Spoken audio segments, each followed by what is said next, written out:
CPM-ഉം മുഖ്യമന്ത്രിയൊക്കെ ചോദിച്ചു വാങ്ങിയ പ്രതിസന്ധിയാണ്. ഉണ്ടായ പ്രതിസന്ധിയല്ല, അവരുടെ ചെയ്തികൾ മൂലം ചോദിച്ചു വാങ്ങിയ പ്രതിസന്ധി തന്നെയാണ്. ഒന്നാമത്തെ കാര്യം, ഈ അൻവറിന് കേരളത്തിൽ ആദ്യമായി ക്രെഡിബിലിറ്റി സർട്ടിഫിക്കറ്റ് ഒപ്പിട്ട് കൊടുത്തത് മുഖ്യമന്ത്രി തന്നെയാണ്. രാഹുൽ ഗാന്ധിക്കെതിരെ പോലും സംഘപരിവാർ മാതൃകയിൽ വൃത്തികെട്ട അധിക്ഷേപം നടത്തിയപ്പോൾ അതിനെ ഓൺ ചെയ്ത് മറുപടി ഉണ്ടാവുമെന്ന് രാഹുൽ ഗാന്ധി ഓർക്കണമെന്ന് പറഞ്ഞിട്ട് ബ്ലാങ്ക് പേപ്പറിൽ അൻവറിന് ക്രെഡിബിലിറ്റി സർട്ടിഫിക്കറ്റ് ഒപ്പിട്ട് കൊടുത്തത് മുഖ്യമന്ത്രി തന്നെയാണ്. ആ മുഖ്യമന്ത്രിക്ക് ഇപ്പോൾ അൻവർ പറഞ്ഞത് പറ്റാതെ വരുന്നതിൻ്റെ പ്രധാനപ്പെട്ട കാരണം അൻവർ പറഞ്ഞു വെക്കുന്നത് മുഖ്യമന്ത്രി ഒരു ഡീപ്പ് ഫേക്കാണ് എന്നാണ് അൻവർ പറഞ്ഞു വെക്കുന്നത്. ആ ഘട്ടം വരെയും ഈ പറയുന്ന വൃത്തികേടുകൾ വിളിച്ചു പറയുന്ന ആളുകളെയൊക്കെ സ്പോൺസർ ചെയ്തും ചേർത്ത് പിടിച്ചും അതിനൊക്കെ ക്രെഡിബിലിറ്റി സർട്ടിഫിക്കറ്റ് ഒപ്പിട്ട് കൊടുത്തും അതൊക്കെ പരമാവധി ഉപയോഗിച്ചും മടിയിലിരുത്തി പാലൂട്ടി വളർത്തിയും പ്രതിപക്ഷ നേതാവിനെതിരെ ഉൾപ്പെടെ മുഴുവൻ തോന്നിവാസങ്ങളും വിളിച്ചു പറയുമ്പോഴൊക്കെ എല്ലാ പിന്തുണയും കൊടുത്തിരുന്നിട്ട് ഇപ്പോൾ ഉള്ളിലെ കാര്യങ്ങൾ പറയാൻ തുടങ്ങിയപ്പോൾ അത് അവരുടെ തടിയിൽ തട്ടാൻ തുടങ്ങിയപ്പോൾ ഞാൻ നേരത്തെ സൂചിപ്പിച്ചതുപോലെ ക്ലിഫ് ഹൗസിൻ്റെ മേലെ ആ മരം ചായാൻ തുടങ്ങിയപ്പോഴാണ് മുഖ്യമന്ത്രിക്ക് അൻവറിനെ പറ്റാതായത്. അപ്പോൾ അതിൻ്റെ ഉത്തരവാദിത്വം മുഖ്യമന്ത്രിക്ക് തന്നെയാണ്, CPM-ന് തന്നെയാണ്. കേരളത്തെ സംബന്ധിച്ചിടത്തോളം ഇതൊരു അവരുടെ പാർട്ടിക്കുള്ളിലൊരു ആഭ്യന്തര പ്രശ്നം മാത്രമായി തീരാതിരിക്കുന്നതിൻ്റെ പ്രധാനപ്പെട്ട കാരണം തൃശ്ശൂർ പൂരം കലക്കിയതും അവിടെ BJPക്ക് ജയിക്കാൻ വഴിയൊരുക്കിയതും ഒക്കെ ഒരു വശത്ത്. പ്രധാനപ്പെട്ട കാര്യം RSS നേതാക്കളുമായി ചർച്ച നടത്തി എന്നുള്ളത്, റാം മാധവുമായിട്ട് വസുബല്ലിയായിട്ട് ചർച്ച നടത്തി എന്നുള്ളത് ഇപ്പോൾ കേരളത്തിലെ എല്ലാവർക്കും ബോധ്യപ്പെട്ടു. അതിൽ ഇതിനകത്ത് ഒരു രഹസ്യ സ്വഭാവമില്ല, അതെല്ലാവരും സത്യമാണെന്ന് തെളിഞ്ഞു. അത്ര സത്യമാണെന്ന് തെളിഞ്ഞിട്ടും ആ ഉദ്യോഗസ്ഥനെ ഒരു ചുമതലയിൽ നിന്നും മാറ്റാൻ പോലും മുഖ്യമന്ത്രി മടിക്കാത്തതിൻ്റെ പ്രധാനപ്പെട്ട കാരണം ഒരു പക്ഷേ ഈ ചങ്ങലയുടെ അങ്ങേ അറ്റത്ത് എന്ന് വെച്ചാൽ BJP അറ്റത്ത് നിൽക്കുന്നവരുടെ അംഗീകാരം മാറ്റത്തിന് ലഭിക്കാത്തത് കൊണ്ടാണോ എന്നുള്ളത് കേരളം സംശയിക്കുകയാണ്. അവരുടെ കൂടെ അംഗീകാരം കിട്ടിയാലേ മാറ്റാൻ പറ്റുള്ളൂ എന്നുള്ള തരത്തിലാണ്. കാരണം ഇവിടെ കുറേ കാര്യങ്ങൾ മറച്ചു പിടിക്കാനുണ്ട്, സംരക്ഷിച്ചു പിടിക്കാനുണ്ട്, അവിടെയായിട്ടുള്ള കമ്മ്യൂണിക്കേഷൻസും മറച്ചു വെക്കാനുണ്ട്. പണ്ട് DGPയെ തന്നെ പ്രധാനമന്ത്രി പറഞ്ഞതിൻ്റെ പേരിൽ നേരിട്ട് വെച്ചതാണെന്ന തരത്തിലുള്ള വാർത്തകൾ വന്ന് നമുക്ക് ഓർമ്മയില്ലേ. അപ്പോൾ ഈ നെക്സസ് ഇന്നും ഇന്നലെയും തുടങ്ങിയതല്ല, അത് 2016 അധികാരമേൽക്കാനുള്ള കാലം തൊട്ട് ഇപ്പോൾ വരെ തുടരുന്ന നെക്സസ്സാണ് തൃശ്ശൂരിലെ ലോക്സഭാ തെരഞ്ഞെടുപ്പ് വരെ. ഒരു കാര്യം പാലക്കാട് നിന്ന് പറയാൻ ഞാൻ ആഗ്രഹിക്കുന്നു, ആ നെക്സസിനെ പാലക്കാട്ട് CPM പ്രവർത്തകർ തന്നെ പരാജയപ്പെടുത്തുമെന്ന കാര്യത്തിന് സംശയം വേണ്ട. തൃശ്ശൂർ സ്ട്രാറ്റജി പാലക്കാട് എടുക്കാൻ നോക്കിയാൽ അതിവിടുത്തെ CPM പ്രവർത്തകർ തന്നെ ഇറങ്ങി നിന്ന് പരാജയപ്പെടുത്തുമെന്ന കാര്യത്തിന് സംശയം വേണ്ട. ഇപ്പോൾ ഗുരുതരമായ കാര്യങ്ങളാണ്. ഭരണപക്ഷത്തിരിക്കുന്ന ഒരു MLA, ഞങ്ങളാരും പറയുന്നത് പൊളിറ്റിക്കൽ ആരോപണമായിട്ട് ചൂണ്ടിക്കാണിക്കാം, ഭരണപക്ഷത്തിരിക്കുന്ന ഒരു MLA ആണ് പറയുന്നത് ഇവിടെ ജീവിക്കാൻ കഴിയുമെന്ന് സംശയമാണ്, പേടിയാണ്, കൊല്ലപ്പെടുവോ, തെരുവിൽ കിടക്കേണ്ടി വരുമോ എന്നതുൾപ്പെടെ പറയുന്നത്. അത്ര കുത്തഴിഞ്ഞ തരത്തിലേക്ക് ഇവിടുത്തെ സംവിധാനങ്ങൾ മാറി, പ്രത്യേകിച്ച് ആഭ്യന്തര വകുപ്പ് മാറി, കേരളത്തിലെ ക്രമസമാധാന നില തകർന്നു. ഇതിൻ്റെ പൂർണ്ണ ഉത്തരവാദിത്വം മുഖ്യമന്ത്രിക്കാണ്, ചോദിച്ചു വാങ്ങിയതാണ്. പാർട്ടി നേതാക്കന്മാർ വരിയായി നിന്ന് മറുപടി പറയുന്നുണ്ടെങ്കിലും സഖാവ് കോടിയേരി ബാലകൃഷ്ണൻ്റെ ഭൗതിക ശരീരം AKG സെൻറ്ററിൽ പൊതുദർശനത്തിന് വെച്ചില്ല എന്നുള്ളതിനെ സംബന്ധിച്ച് പറഞ്ഞ കാര്യങ്ങൾക്കൊന്നും ഇതുവരെ മറുപടി വന്നിട്ടില്ല, ആരും മറുപടി പറഞ്ഞിട്ടില്ല. സാധാരണ പ്രവർത്തകൻ അതെന്തേ വെക്കാഞ്ഞെന്നുള്ള ചോദ്യം ഉന്നയിക്കുകയാണ്. അപ്പം നേതാക്കന്മാർ ഒരു പക്ഷേ ഇത് വാർത്തകളിൽ കാണുന്ന പോലെ പിണറായി പേടിയിൽ മറുപടി പറയാൻ നിർബന്ധിതരാവുകയായിരിക്കും. പക്ഷെ പല ചോദ്യങ്ങൾക്കും കൃത്യമായിട്ടുള്ള ഉത്തരവില്ല. ഞാൻ ആവർത്തിച്ച് പറയുന്നു, അൻവറിന് കേരളത്തിൽ ക്രെഡിബിലിറ്റി സർട്ടിഫിക്കറ്റ് ഒപ്പിട്ട് കൊടുത്ത നേതാവിൻ്റെ പേര് പിണറായി വിജയൻ എന്നാണ്. അക്കാര്യത്തിൽ കേരളത്തിൽ ആർക്കും സംശയമില്ല. ആ ക്രെഡിബിലിറ്റി സർട്ടിഫിക്കറ്റ് ഒപ്പിട്ട് കൊടുത്ത നാവുകൊണ്ട് സ്വന്തം തടി തട്ടുന്ന കാര്യം പറയാൻ തുടങ്ങിയപ്പോൾ ആ ക്രെഡിബിലിറ്റി കളയാൻ ഇറങ്ങിയിരിക്കുക, ഒപ്പിട്ട് കൊടുത്ത ആൾ തന്നെ ഇപ്പം കളയാൻ ഇറങ്ങിയിരിക്കുക. ഈ അൻവർ ഉന്നയിച്ച ആരോപണങ്ങൾ നിങ്ങൾ മുഖവിലക്കെടുത്തുകൊണ്ടൊരു അല്ലെങ്കിൽ അത്തരം ഉന്നയിക്കുന്നുണ്ടോ? അന്വേഷണം വേണം? അല്ല, ഞങ്ങൾക്ക് ഏറ്റവും ഗുരുതരമായിട്ടുള്ള കാര്യം ഒന്ന്, ഇവിടെ BJPയെ ജയിക്കാനും BJPക്ക് കേരള രാഷ്ട്രീയത്തിൽ സ്പേസ് ഉണ്ടാക്കി കൊടുക്കാനുള്ള ഇടപെടലുകളാണ് ഏറ്റവും പ്രധാനപ്പെട്ട കാര്യം. അതിൽ ഈ മൗനം, അതിന് കാരണക്കാരനായി രഹസ്യമായി ചർച്ച നടത്തിയ ഒരു ഉദ്യോഗസ്ഥനെ സംരക്ഷിക്കാനുള്ള അതീവ താല്പര്യം, അതെന്തുകൊണ്ടാണെന്ന് മുഖ്യമന്ത്രി വ്യക്തമാക്കണം. ആ ചുമതലയിൽ നിന്നും മാറ്റി നിർത്താൻ പോലും തയ്യാറാവാത്ത വിധത്തിൽ അയാളെ തൊടാൻ മുഖ്യമന്ത്രി പേടിക്കുന്നത് എന്താണെന്ന് വ്യക്തമാക്കണം. അത് കേരളത്തെ സംബന്ധിച്ചിടത്തോളം അപകടകരമായ ഒരു കാര്യമാണ്. റാം മാധവുമായിട്ട് ചർച്ച നടത്തിയത്, ഹൊസബല്ലയായിട്ട് ചർച്ച നടത്തിയ ഉൾപ്പെടെയുള്ള കാര്യങ്ങൾ ഇനി ആർക്കും ഡൗട്ടില്ല. അപ്പോൾ ഇവരൊക്കെ പറയുന്നത്, ഇപ്പോൾ നേതാക്കന്മാർ പറയുന്നത്, ഞാൻ ഇപ്പോൾ ഇങ്ങോട്ട് വരുമ്പോൾ പി ജയരാജൻ്റെയൊക്കെ പിന്നെ പ്രസ്താവന കണ്ടു, അത് അന്വേഷണത്തിൻ്റെ പരിധിയിലാണ് എന്ന് അയാളെ മാറ്റി നിർത്തണ്ടേ? അന്വേഷണത്തിൻ്റെ പരിധിയിലാണെന്ന് പറയുമ്പോൾ കണ്ടു എന്നുള്ളത് അവരും അംഗീകരിക്കുന്നുണ്ടല്ലോ. അപ്പോൾ അതിൽ മുഖ്യമന്ത്രി മടിക്കുന്നത് എന്തിനാ? കേരളത്തിൻ്റെ പ്രഭാരിയായിരുന്ന പ്രകാശ് ജാവേദ്കറെ ഞാനും നിരവധി തവണ കണ്ടിട്ടുണ്ടെന്ന് കേരളത്തിൻ്റെ മുഖ്യമന്ത്രി പരസ്യമായിട്ട് പത്രസമ്മേളനം നടത്തേണ്ട ഒരു അവസ്ഥ EP പ്രശ്നം വന്ന ശേഷം ഉണ്ടായില്ലേ? ആ കാണുമ്പോൾ അതിൻ്റെ രഹസ്യ സ്വഭാവം ആരും അറിഞ്ഞില്ലല്ലോ. ആ കൂടിക്കാഴ്ച എവിടെ വെച്ച് നടന്നു എന്നുള്ളതോ എപ്പോൾ നടന്നു എന്നുള്ളതോ ആ കൂടിക്കാഴ്ചകൾ നടന്ന സമയത്തൊന്നും അറിഞ്ഞില്ലല്ലോ. പിന്നെ EP-യുടെ കാര്യം പുറത്ത് വന്നപ്പോഴാണ് മുഖ്യമന്ത്രി അതെടുത്തിട്ട് പറയുന്നത്. അപ്പോൾ അദ്ദേഹം തന്നെ നേരിട്ട് ചർച്ച നടത്തിയിട്ടുണ്ടെങ്കിൽ പിന്നെ ഈ ഉദ്യോഗസ്ഥൻ എന്തേ ചർച്ച നടത്തിക്കൂടാ? അപ്പോൾ അദ്ദേഹം നടത്തിയ ചർച്ചയുടെ ഫോളോ അപ്പിനായിരിക്കില്ലേ ഇദ്ദേഹത്തെ ചുമതലപ്പെടുത്തിയിട്ടുണ്ടാവുക?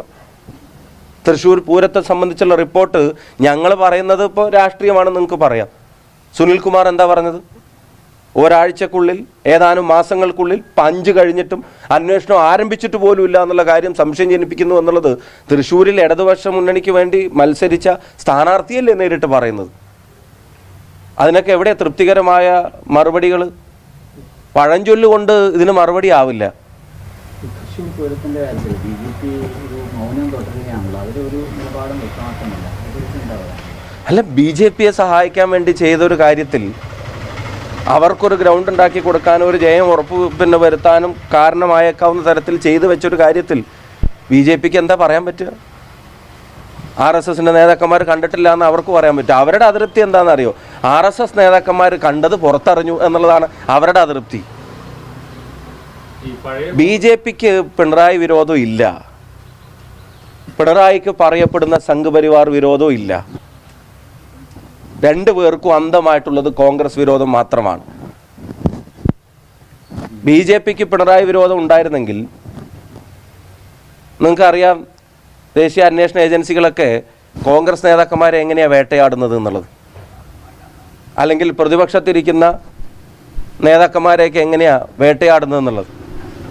അതൊന്നും ഇവിടെ ഉണ്ടാവാത്തതിൻ്റെ കാരണം BJPക്ക് പിണറായി വിരോധം ഇല്ല, അതുണ്ടെന്ന് അഭിനയിക്കുകയാണ്. യഥാർത്ഥത്തിലില്ല. ഇല്ലാതിരിക്കുന്നതിൻ്റെ പ്രധാനപ്പെട്ട കാരണം അവരുടെ അക്കൗണ്ട് ഓപ്പണിങ്ങിൻ്റെ ക്രെഡിറ്റ് അത് സുരേഷ് ഗോപിക്കല്ല, അത് കേരളത്തിൻ്റെ മുഖ്യമന്ത്രിക്കും ആഭ്യന്തര വകുപ്പിനുമാണ് എന്നുള്ളത് അവർക്കും അറിയാം. ഈ അൻവർ പറയുന്ന എല്ലാ കാര്യങ്ങളും കോൺഗ്രസ് അതേപോലെ മുഖവിലക്കെടുക്കുന്നു. ഞങ്ങളതാ പറഞ്ഞത്. ഇപ്പം ഞങ്ങൾ മുഖവിലക്കെടുക്കുന്നോ ഇല്ലയോ എന്നുള്ളതല്ല പ്രശ്നം. അൻവർ പറയുന്ന കാര്യങ്ങൾക്ക് മുഖവില കൊടുത്തത് പിണറായി വിജയനാണ്. ഇപ്പോൾ പറയുന്ന കാര്യങ്ങളിൽ ഈ RSS നേതാക്കന്മാരുമായിട്ടുള്ള കൂടിക്കാഴ്ച ഗൗരവതരമാണ്. അത് ഇനിയിപ്പം ഞങ്ങൾ മുഖവിലക്കെടുത്താലും ഇല്ലെങ്കിലും അത് യാഥാർത്ഥ്യമാണെന്നുള്ളത് എല്ലാവരും അറിഞ്ഞു കഴിഞ്ഞു, ആർക്കും നിഷേധിക്കാൻ പറ്റുന്നില്ല. അത്തരം കാര്യങ്ങളിൽ എന്താണ് ഒരു ആക്ഷന് ഇവർ മടിക്കുന്നത്? എന്താണ് ഇവർക്ക് അത്തരം കാര്യങ്ങളിൽ ഒരു ഡിലേ വരുന്നത്? എന്താണ് ഇവരുടെ കൺഫ്യൂഷൻ? എന്താണ് മറച്ചു വെക്കാൻ ശ്രമിക്കുന്നത്? കേരളത്തിൽ BJPക്ക് വേരോട്ടം ഉണ്ടാക്കാവുന്ന തരത്തിൽ ആഭ്യന്തര വകുപ്പിൻ്റെ തലപ്പത്തിരിക്കുന്ന ആളുകൾ ഇടപെടലുകൾ നടത്തുന്നു എന്നുള്ളത് സംശയാതീതമായി പുറത്തു വന്നിട്ട് ആ ഉത്തരവാദിത്തപ്പെട്ട ആളുകളെ മാറ്റാത്തതിൻ്റെ കാരണം എന്താണ്? ഈ അൻവർ പഴയ കോൺഗ്രസ്സുകാരനാണ്. അപ്പോൾ അതിൻ്റെതായ ഒരു പിന്നെ ആ ഒരു തീവ്രതയിലാണ് പുള്ളി പലതും പറയുന്നത്. അപ്പോൾ അത് അങ്ങനെ തന്നെ കണ്ടാൽ മതി എന്നുള്ളതാണ് ഒരു വിഭാഗം നേതാക്കൾ പറയുന്നത്. ഈ കോൺഗ്രസ്സുകാരൊക്കെ ഇത്തരത്തിൽ വായി തോന്നുന്നതൊക്കെ വിളിച്ച് പറയുന്നവരാണ്. അതിനോട് ചേർത്തിട്ട് ഈ പഴയ കോൺഗ്രസ്സുകാരനെ തിരിച്ചു വിളിക്കുമോ? അദ്ദേഹം ഇന്നലെ രാഹുൽ ഗാന്ധിക്കെതിരെ നടത്തിയതൊക്കെ വക്രീകരിച്ചതാണ് എന്നുള്ള വിശദീകരണമാണ്. അല്ല, അൻവർ കോൺഗ്രസ്സുകാരനായിരുന്ന അൻവറിനെ പിന്നെ മാലയിട്ട് സ്വീകരിച്ചതും ചുവപ്പ് പരവതാനി വിരിച്ച് ഉള്ളി കയറ്റിയതും മത്സരിപ്പിച്ചതും MLA ആക്കിയതും ഒക്കെ ആരാണ്? അൻവർ ഈ പറയുന്ന കാര്യങ്ങൾക്കുള്ള പ്രസക്തി പഴയ കോൺഗ്രസ്സുകാരനാണെന്നുള്ളതല്ലല്ലോ. ഒരു ഇടതുപക്ഷ MLA പറയുന്നു എന്നുള്ളതാണല്ലോ പ്രസക്തി. ആ ലേബൽ ഞങ്ങൾ ഉണ്ടാക്കി കൊടുത്തതല്ലല്ലോ. അപ്പം അങ്ങനെ വായിൽ തോന്നിയത് പറയുന്നവനാണെന്ന് അറിഞ്ഞിട്ട് ഈ കയറ്റി മടിയിലിരുത്തിയിട്ട് MLA ആക്കി കൊടുത്തിട്ട് ഇപ്പോൾ തിരിച്ചു കൊത്താൻ തുടങ്ങിയപ്പോൾ, തടി തൊട്ടാൻ തുടങ്ങിയപ്പോൾ അപ്പോഴാണോ വന്ന വഴി ഓർമ്മ വരുന്നത്? ഇനി അയാൾ വന്ന വഴിയെ പറ്റിയുള്ള റിസർച്ച് നിർത്തിയിട്ട് ഇവരും സംഘപരിവാറും തമ്മിലുള്ള നെക്സസിൻ്റെ വഴി അതെവിടെയെങ്കിലും കട്ട് ചെയ്യാനുള്ള നടപടികളാണ് ആ പാർട്ടിയിൽ ആർജവമുള്ള നേതൃത്വം ആരെങ്കിലും ഉണ്ടെങ്കിൽ അവരെടുക്കേണ്ടത്. അതായിരിക്കും കേരളത്തിന് ഏറ്റവും അനിവാര്യമായതും അഭികാമ്യമായിട്ടുള്ള കാര്യം. ഈ പാലക്കാട് ഉപതെരഞ്ഞെടുപ്പ് വരുന്നുണ്ട്. പാലക്കാട് ഉപതെരഞ്ഞെടുപ്പ് ഈ പാലക്കാട് തിരിച്ച് കൊടുക്കുമെന്നൊക്കെയാണ് പറയുന്നത്. വടകരയിൽ എന്താ സഹായം ചെയ്തത്? വടകരയിൽ BJP കാര്യമായി സഹായിച്ചു. കഴിഞ്ഞ തെരഞ്ഞെടുപ്പിനേക്കാളും 40,000 വോട്ട് അവർ കൂടുതൽ കിട്ടുക ചെയ്തു. ആ വോട്ട് പോയത് ആരുടെയെന്ന് CPM അന്വേഷിക്കണം. കാരണം ഞങ്ങൾക്ക് വോട്ട് കൂടി. അപ്പോൾ വടകരയിലും BJP ആരാണ് സഹായിച്ചത് എന്നുള്ളത് നിങ്ങളൊന്ന് പരിശോധിച്ച് നോക്കുക. 2019 തെരഞ്ഞെടുപ്പിനേക്കാളും 40,000-ഓളം വോട്ട് BJPക്ക് കൂടി. ഞങ്ങൾക്കും 2019 വോട്ട് കൂടി. വോട്ട് കുറഞ്ഞത് CPM-നാണ്. അപ്പോൾ BJPയെ സഹായിച്ചതിന് തിരിച്ച് ചെയ്യും എന്ന് പറഞ്ഞാൽ, അല്ലെങ്കിൽ ആ സഹായം തുടരുമെന്ന് പറഞ്ഞാൽ അതിൻ്റെ അർത്ഥം എന്താ? BJP അവിടെ സഹായിച്ചത് CPM ആണോ? അവർ വ്യക്തമാക്കട്ടെ. പിന്നെ രണ്ടാമത്തെ കാര്യം, വടകര തെരഞ്ഞെടുപ്പിൽ BJP മാതൃകയുള്ള പ്രചരണം നടത്തിയതാരാ? ഞങ്ങളാണോ? എനിക്ക് തോന്നുന്നു പാലക്കാട്ടെ CPM-കാർ ആ മാതൃക അംഗീകരിക്കുമെന്ന് ഞങ്ങൾ കരുതുന്നില്ല. കാഫർ പ്രയോഗം ഉൾപ്പെടെ നടത്തിയിട്ട് ഇപ്പം എന്തായി ഒടുവിൽ? അതൊക്കെ ഒരു BJP മോഡലല്ലേ? അതെന്തിനാ CPM-നെ പോലെ ഒരു പാർട്ടി വടകരയിൽ ഫൈറ്റ് ചെയ്ത്? ഇപ്പം ഞങ്ങൾക്ക് വടകരയിൽ BJP-യുടെ ഒരു സഹായം കിട്ടിയിട്ടില്ല. ആർക്കെങ്കിലും കിട്ടിയിട്ടുണ്ട് BJP-യുടെ സഹായം? ആരുടേതെങ്കിലും BJP-ക്ക് ആരുടെയെങ്കിലും സഹായം കിട്ടിയിട്ടുണ്ടെങ്കിൽ അത് ഈ പറഞ്ഞ കാര്യങ്ങളും കാരണങ്ങളും വെച്ച് നോക്കിയ CPM-ൻ്റെ കിട്ടിയ വോട്ടിൻ്റെയും നടത്തിയ പ്രചരണത്തിൻ്റെയും തോതിൽ. അതുകൊണ്ട് അതും പാലക്കാട്ട് ബൈ ഇലക്ഷനുമായിട്ടൊന്നും കണക്ട് ചെയ്യാൻ ശ്രമിക്കുന്നതൊക്കെ പൊളിഞ്ഞു പോകത്തേ ഉള്ളൂ. അൻവർ കോൺഗ്രസിലോട്ട് വന്നാൽ തിരിച്ചെടുക്കും, പാർട്ടി തിരിച്ചെടുക്കും. അല്ല, അത് പറയേണ്ട ആൾ ഞാനല്ല. പിന്നെ അൻവർ രാഹുൽ ഗാന്ധിയെ പറ്റി പറഞ്ഞ പ്രസ്താവനയോട് ഒരു കാരണവശാലും യോജിക്കാൻ കഴിയില്ല. ഇന്നലെ അദ്ദേഹം അതിന് വിശദീകരണം നൽകിയിട്ടുണ്ട്. അത് മാധ്യമങ്ങൾ വക്രീകരിച്ചതാണ്, ഞാൻ അങ്ങനെ ഉദ്ദേശിച്ചില്ല, പൊളിറ്റിക്കൽ DNA എന്നുള്ള രീതിയിലാണ് പറഞ്ഞത് എന്നാണ് ഇന്നലെ അൻവർ പറഞ്ഞിട്ടുള്ളത്. അല്ല, അത് എന്താണെങ്കിലും രാഹുൽ ഗാന്ധിയുടെ പൊളിറ്റിക്കൽ DNA എന്താ മോശമാണോ? രാഹുൽ ഗാന്ധിയുടെ DNA-യും പൊളിറ്റിക്കൽ DNA ഒക്കെ ഈ നാടിനു വേണ്ടി ജീവൻ കൊടുത്തവരുടെയും രാഷ്ട്രീയമായി നാടിനു വേണ്ടി നിലപാടെടുത്തതിൻ്റെ പേരിൽ ചിതറിത്തെരിച്ചവരുടെയാണ്. രാഹുൽ ഗാന്ധിയോട് ഇപ്പോൾ ഏറെ ബഹുമാനം എന്നാണ് അദ്ദേഹം കഴിഞ്ഞ ദിവസം പറഞ്ഞത്. അത് ഇന്ത്യയിൽ എല്ലാവർക്കും ഉണ്ടാവേണ്ട കാര്യം തന്നെയാണ് രാഹുൽ ഗാന്ധിയോട് ബഹുമാനം. ഒരു ജനാധിപത്യ മതേതര സമൂഹത്തിൽ ജീവിക്കുന്ന, അതിൽ വിശ്വസിക്കുന്ന ഓരോ ഭാരതീയനും ഉണ്ടാവേണ്ടത് തന്നെയാണ് രാഹുൽ ഗാന്ധിയോടുള്ള ബഹുമാനം. അതില്ലാതെ ഇനി രാജ്യത്തിന് പിന്നെ തിരിച്ചുവരവുണ്ടാവില്ല. അയാൾ മാപ്പ് പറയട്ടെ. പാർട്ടിയിൽ പിന്നെ എടുക്കണോ വേണ്ടേ എന്നുള്ള അഭിപ്രായം പറയാൻ ഞാൻ കോമ്പിറ്റൻ്റ് അല്ല. അതൊക്കെ പാർട്ടി നേതൃത്വം എടുത്ത് പറയേണ്ട കാര്യമാണ്. i2i News, an eye for truth. i2i News subscribe ചെയ്തിട്ടില്ലാത്തവർ ഇപ്പോൾ തന്നെ സബ്സ്ക്രൈബ് ചെയ്യുക. നോട്ടിഫിക്കേഷൻ ലഭിക്കുവാൻ ബെൽ ബട്ടണും അമർത്തുക.